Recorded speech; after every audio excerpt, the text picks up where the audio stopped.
suyurin yung lahat ng tindahan, bilhin yung lahat ng dyaryo para wala makabasa nito. Sige na.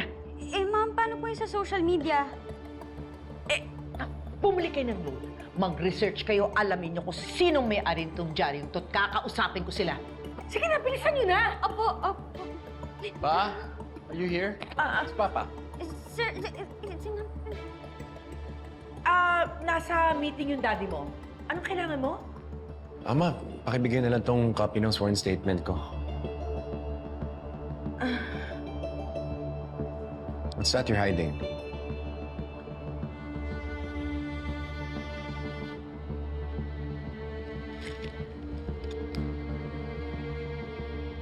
I will sue them, anak. Sisiguraduhin kong hihingi sila ng public apology sa'yo.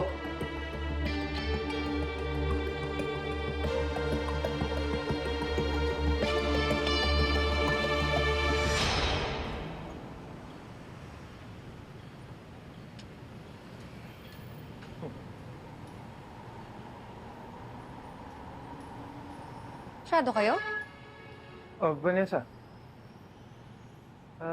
Puro regular lang daw sabi ni Marco eh. Kasi ang daming marites eh. Puro nakikisawsaw. Daig pa nila investigador sa pakikitanong sa amin. Don't worry, konting tiis na lang. Babalik din lahat sa normal. Talaga? Oo. May nahanap na akong taong tutulong kay Marco. Ayos. O sige, intay ka muna dyan sa lamesa ni Marco. On the way na rin yan siguro.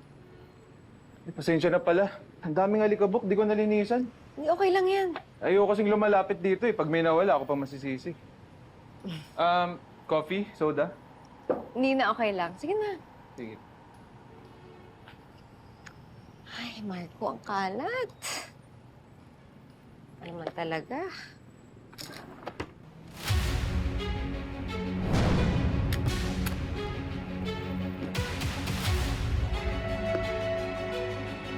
Cellphone ni Trixie.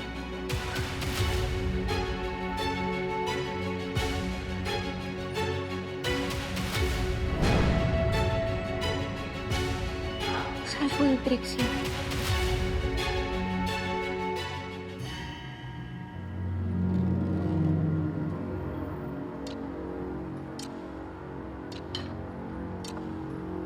Oh, bro. Nandiyan si Vanessa. Love.